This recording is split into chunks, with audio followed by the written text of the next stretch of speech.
Он всегда сам первый приходит и сам голосует. Пожелаем ему здоровья, добрых лет, всего наилучшего. Да, это Бог. Да, один из главных старейшин Ингушетии, долгожитель Альберт Евкуров, сегодня первый на избирательном участке в городе Сунжа. В этом году дедушка справил 107-й день рождения. И несмотря на преклонный возраст, Альберт активно следит за политической ситуацией не только в стране, но и в мире. Поэтому пропустить выборы президента страны он никак не мог. Выразить свою гражданскую позицию Альберт считает долгом каждого россиянина.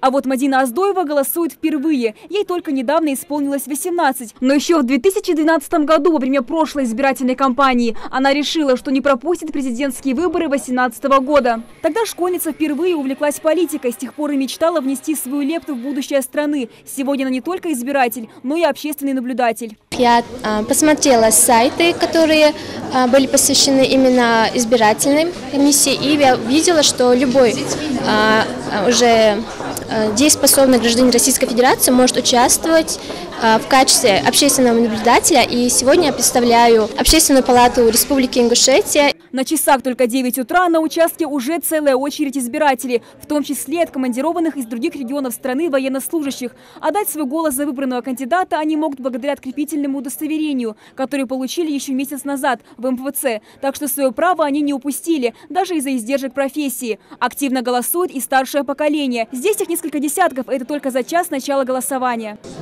Я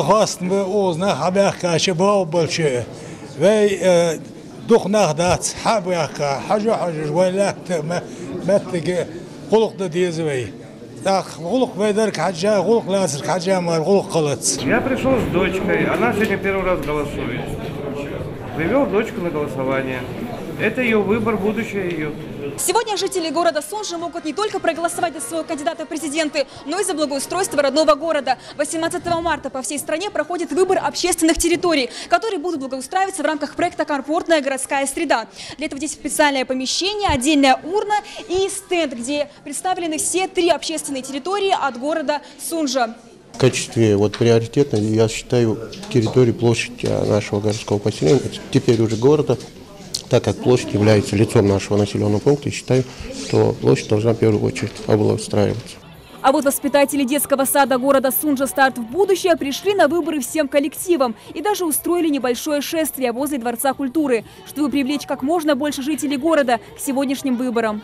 Мы пришли на выборы, мы не просто так пришли, а пришли проголосовать за свое будущее, за будущее России, за будущее наших детей. Наш лозунг об этом говорит.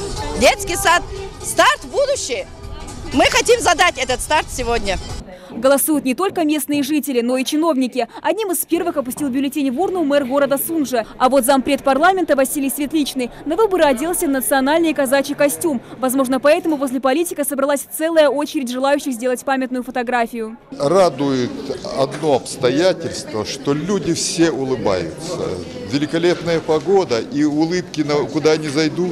Вы на любой избирательный участок, вы знаете, душа радуется. Это самое замечательное. Ну и люди идут. Тем временем на площади возле Дворца культуры развернулись народные гуляния, ярмарка с угощениями, а также выступления ансамблей и лезгинка в исполнении местных жителей. И вот уже слышны звуки приближающегося кортежа. Для ингушских невест это стало своеобразной традицией – голосовать в день собственной свадьбы. Поздравляют с важным событием невесту первые лица региона – глава Ингушетии Юнусбек Евкуров и спикер парламента Зелимхан Евлоев, которые также посетили сегодня избирательный участок в Сунже. В этом году члены избирательной комиссии отмечают очень высокую явку среди населения, а также соответствующий уровень организации проведения выборов. Альмина Бокова, Сурхо Кусиев, Новости 24.